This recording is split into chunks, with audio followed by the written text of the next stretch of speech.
Tenemos ahora una entrevista, una charla, una plática muy especial con el senador Manlio Fabio Beltrones, ya conocido ampliamente por todos los sonorenses, exgobernador de Sonora, y a quien agradecemos infinitamente, senador.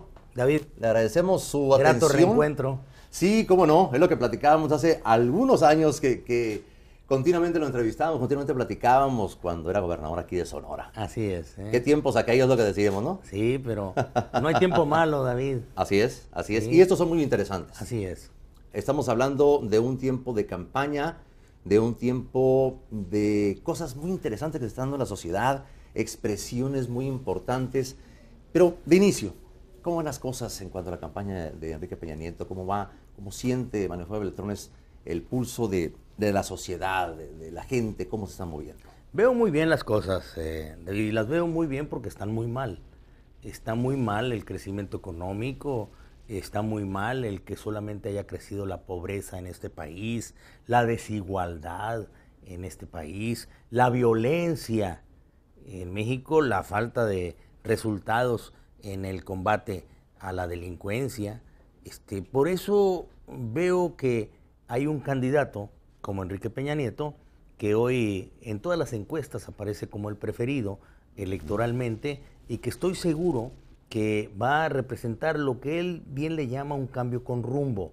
Si tú recuerdas, David, cambio con rumbo, Luis Donaldo Colosio. Sí. Luis Donaldo Colosio, que identificaba un momento crítico en el cual teníamos que salir adelante para cambiar buena parte de las políticas públicas. Hoy es urgente cambiar esas políticas públicas. No nos están dando resultados, es más, lo que existe es una mediocridad de gobiernos. Los resultados son mediocres.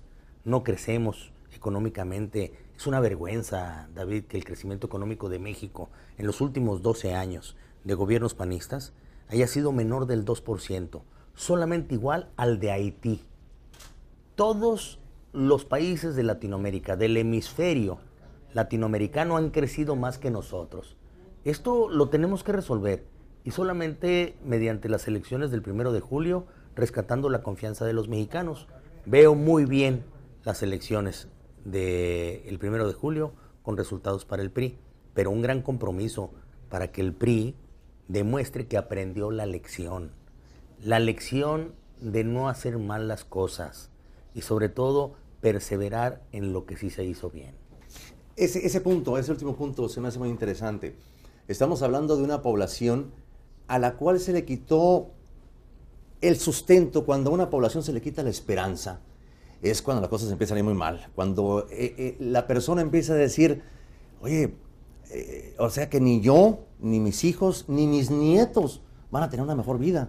O sea, cuando una persona dice, bueno, si trabajo mucho, por lo menos mis hijos van a vivir mejor, mis nietos van a estar un poco mejor. Ahí vamos, ahí vamos. Pero cuando la esperanza se termina es cuando, cuidado, el caldo de cultivo no es el más apropiado. Pero va a tener también, en caso de llegar Enrique Peña Nieto a la presidencia de la República, una población que está urgida de resultados, pero ya, no para mañana, ni para pasado, ni para cuando las cosas macroeconómicamente se vean bonitas. Ya quieren resultados. Y ese va a ser un gran reto para el próximo gobierno. Y el PRI y Enrique Peña Nieto lo saben muy bien, yo lo reconozco. Las soluciones no son mágicas, son de políticas públicas adecuadas, que son las que se tienen que corregir y salir adelante.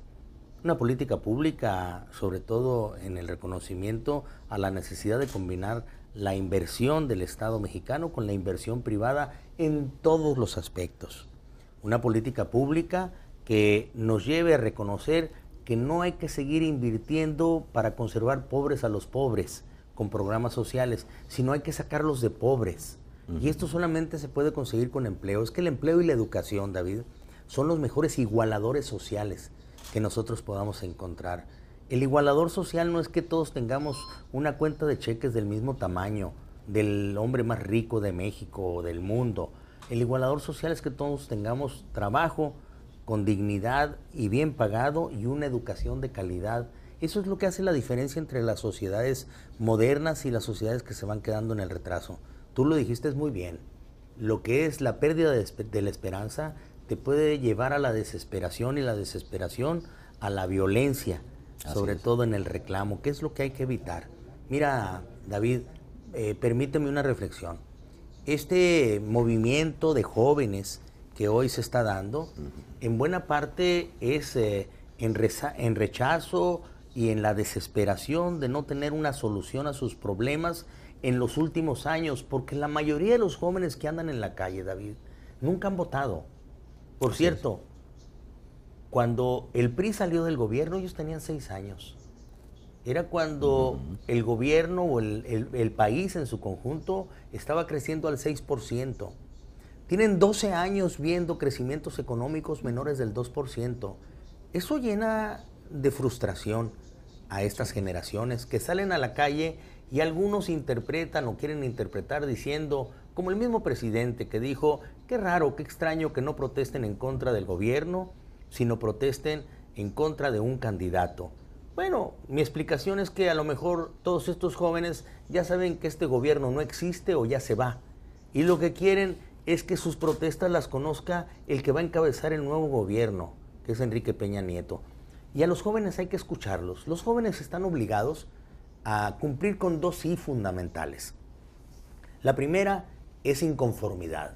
Es natural con la juventud. Y la segunda es inconformidad también acompañada de información. Los jóvenes deben de estar bien informados, porque una sin la otra no son una buena combinación. De tal suerte que hoy la juventud lo que nos merece a nosotros es enorme respeto. Quiera votar o no quiera votar por nosotros. Pero nosotros tenemos la obligación de escucharlos y sobre todo resolverles sus problemas. Definitivamente. Ahora, de alguna forma, lo bien o lo mal que hemos hecho los adultos, vamos a ponerlo así, pues sí, repercute inmediatamente en los jóvenes, en el futuro que ellos van a tener. O sea, nosotros decimos, bueno, pues por lo menos yo ya alcancé mi nichito y ya por lo menos me acomodé, pero los jóvenes no. Tienen un futuro incierto, ya de por sí incierto, que dice, bueno, a base de trabajo, a base de estudios, a base de ciertos valores, puedo salir adelante. El problema es que no ven esa posibilidad. Ahora, ellos son expresión también, ahorita por lo pronto la juventud, pero también es una expresión de la sociedad, de decir, queremos las cosas diferentes, ya que cambie esto. Y hemos oído últimamente a un Manuel Fabio Beltrones que hace llamados así, a ver señores, vamos cambiando, un llamado a los políticos, vamos cambiando, vamos haciendo las cosas diferentes, tenemos que cambiar la perspectiva, la visión, el trabajo. Digo, creo que va acompañando una cosa con la otra a final de cuentas, el cambio, tenemos que cambiar. Sí, cómo no, David. Y yo lo pondría quizá con este ejemplo.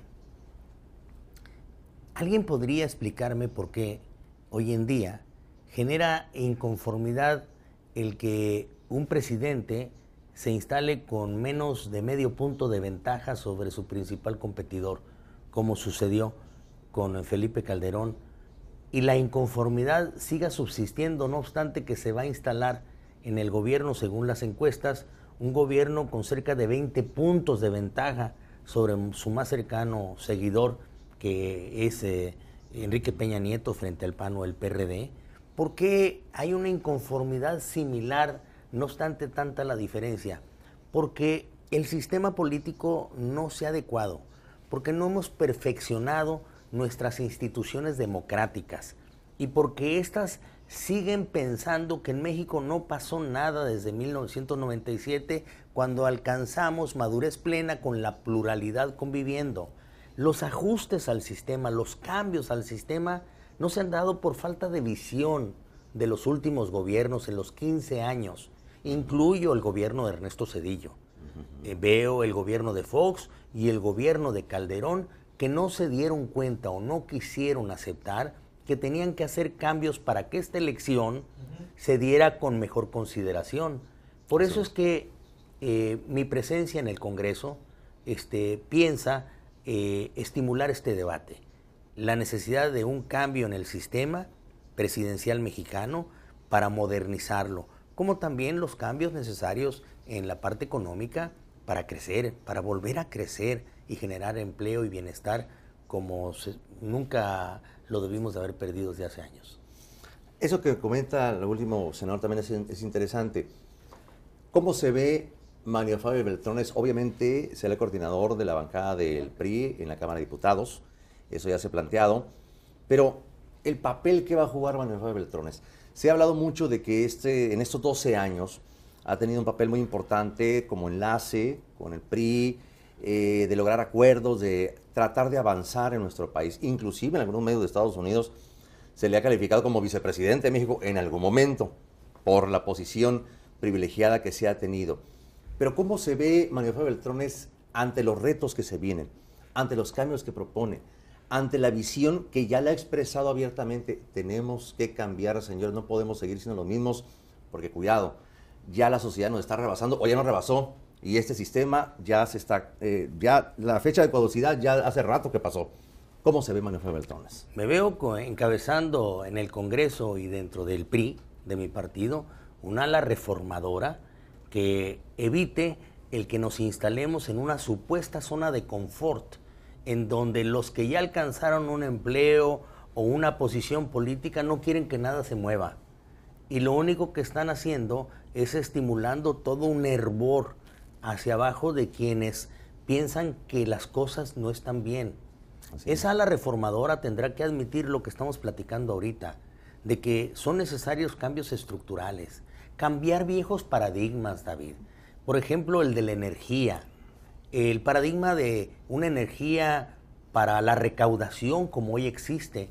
Hay petróleo en México, somos ricos. Hay gas en México, somos afortunados. Tenemos a través del petróleo y el gas electricidad cara para todos los sonorenses, ¿sí?, que se quejan de las tarifas eléctricas. Así es. Bueno, si tenemos petróleo afortunadamente y gas como ningún otro país en el mundo, estos deben de ser utilizados para la competitividad, para que podamos salir al mundo a decirle que tenemos en México mano de obra de calidad, no barata, sino a buen precio y estable, pero sí energía barata, por lo cual pueden venir aquí a invertir, generar empleo y a través del empleo bienestar para todos. Creo que ese paradigma también lo tenemos que cambiar. Para eso se necesitan cambios constitucionales, cambios legales importantes que solamente suceden en el Congreso. Por más voluntad, buena voluntad que tenga el presidente de la República en turno, si no es acompañado por una ala reformadora dentro del Congreso, las oportunidades se van a seguir retrasando.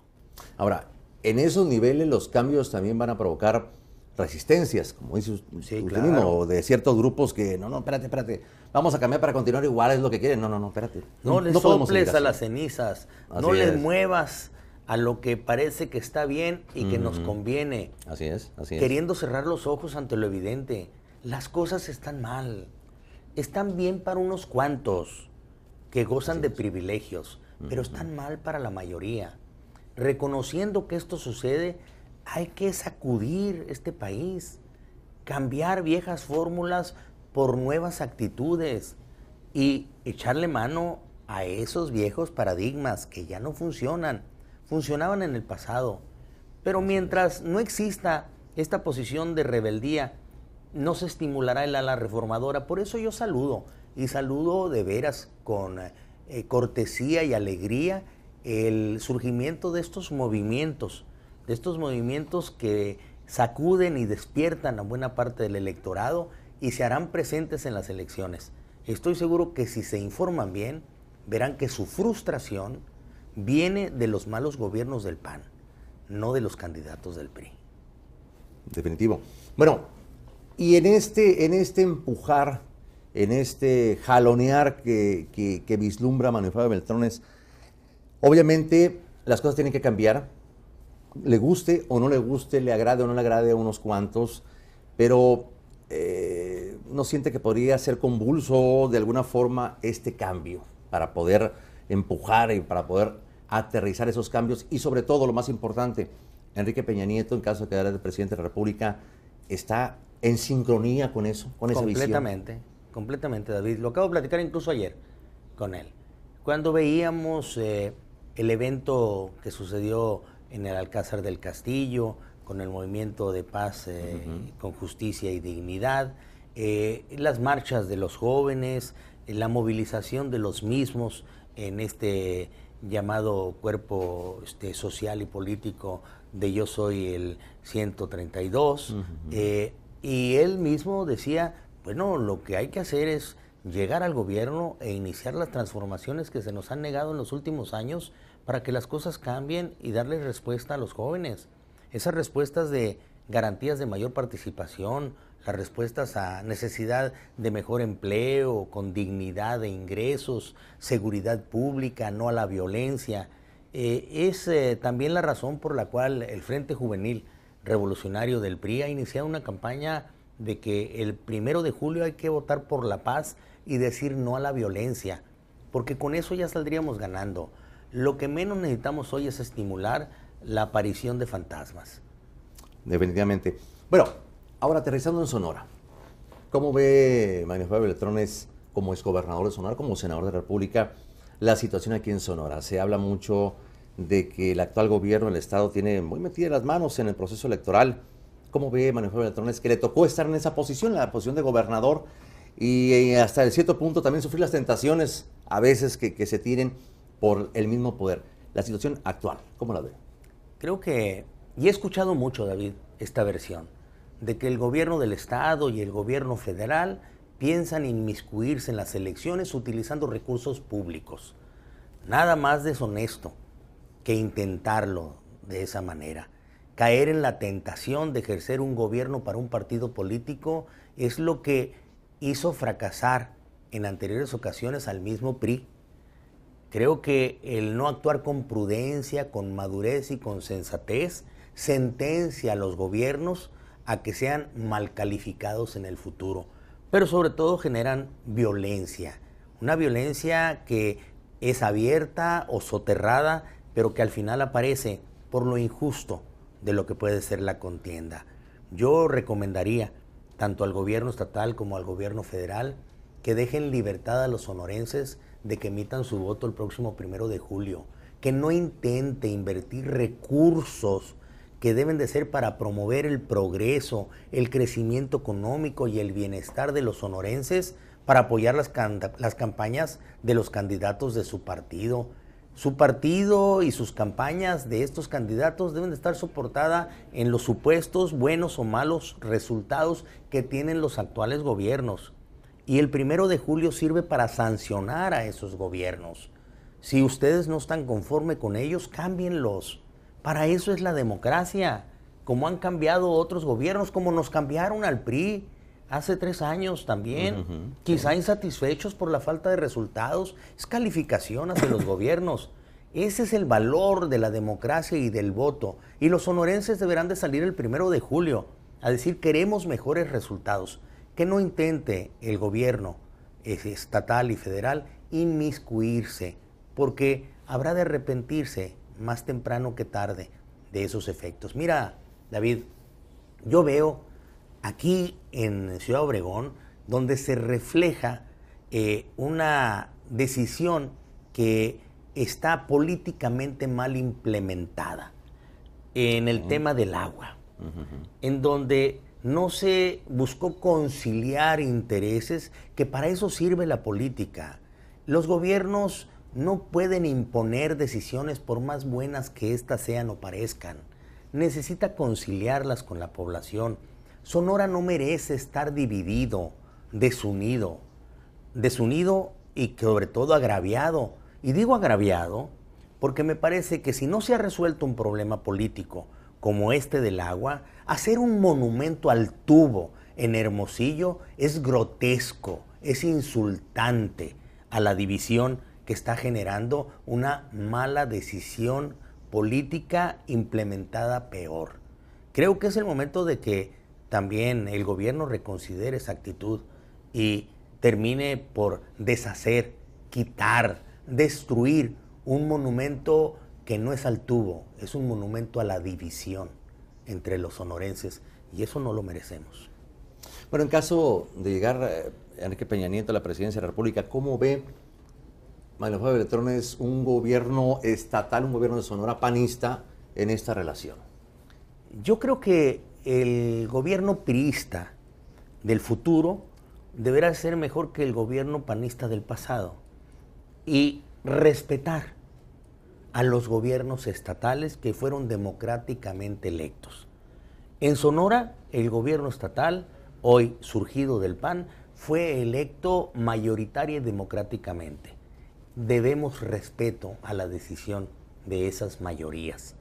Y como respeto merecemos nosotros que intentamos con propuestas de buen futuro recuperar esas posiciones.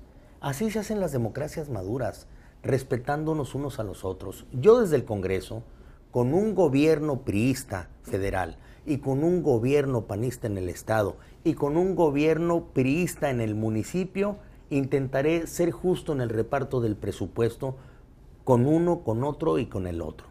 De tal suerte que con eso hablemos de que estamos en plena madurez democrática.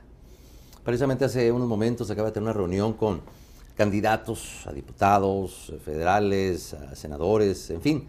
¿Cómo los vio ellos, los ánimos de la gente, los priistas de Sonora? Sumamente entusiasmados en participar políticamente, en buscar comprometerse con la sociedad, hacerlo sobre todo con limpieza, con autenticidad, sin mentiras, procurando que cada quien en su ángulo haga equipo.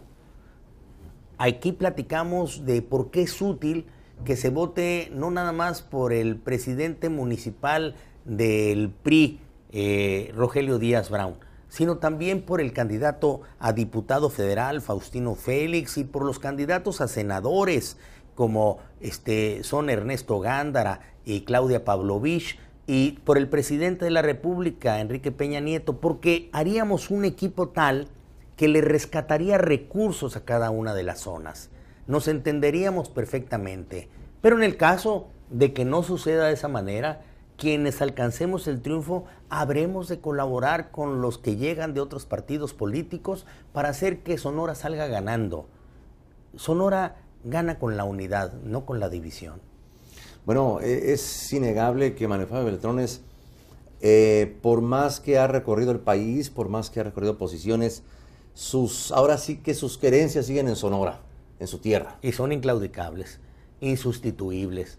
Aquí es la tierra donde nací, aquí es la tierra donde se encuentran sepultados mis seres más queridos, a los que visité el día de hoy, en el panteón aquí de Ciudad Obregón.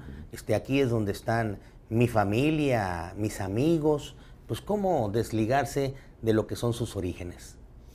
Bueno, pues... Me siento orgulloso de ello, pero además, en donde estoy, en Tabasco, en Nuevo León, en Oaxaca o en Veracruz, mi orgullo es ser sonorense y representar dignamente a los sonorenses. Eso es importante, y eso le gusta a los sonorenses. Digo, todos somos esta tierra. Vemos innegablemente, y así empezamos la entrevista acordándonos de cuando Manuel Fabio Beltrones era gobernador de Sonora. Y ahora que retomamos y que podemos nuevamente sentarnos en una charla, vemos a Manuel Fabio, obviamente a la distancia, con mucha más experiencia, eso es innegable, pero también con un sentido autocrítico muy interesante, muy importante, como un elemento de cambios y dispuesto a aportar a nuestro país. Se le vienen grandes retos a Manuel Fabio Beltrones con esa actitud, con esa visión actual, pero nuestro país lo merece. La verdad es que, y la población lo merecemos, esos grandes cambios que se tienen que construir. Uno no es moderno simplemente por ser joven. Hay jóvenes antiguos y hay adultos modernos. Esto se logra en un sentido autocrítico y en una enseñanza día a día que va acompañada de un aprendizaje que hace que uno alcance la madurez. Y yo hoy en día podría decirte que me gusta como soy y me gusta lo que hago, como quien dice, ya me encontré, ya me hallé, me siento muy a gusto con lo que sucede y con lo que yo puedo hacer. Pues, senador, esperemos que dentro de poco pueda entrevistar como diputado también y seguir con estas pláticas, que siempre son muy interesantes. Me encantará, sobre todo si le traemos buenas noticias a los sonorenses en un futuro. Eso es lo más importante. Muchísimas gracias. Gracias a ti. Muchas gracias. Gracias a ustedes. Vamos a cortar esta transmisión, esta entrevista especial. Le agradecemos infinitamente su atención.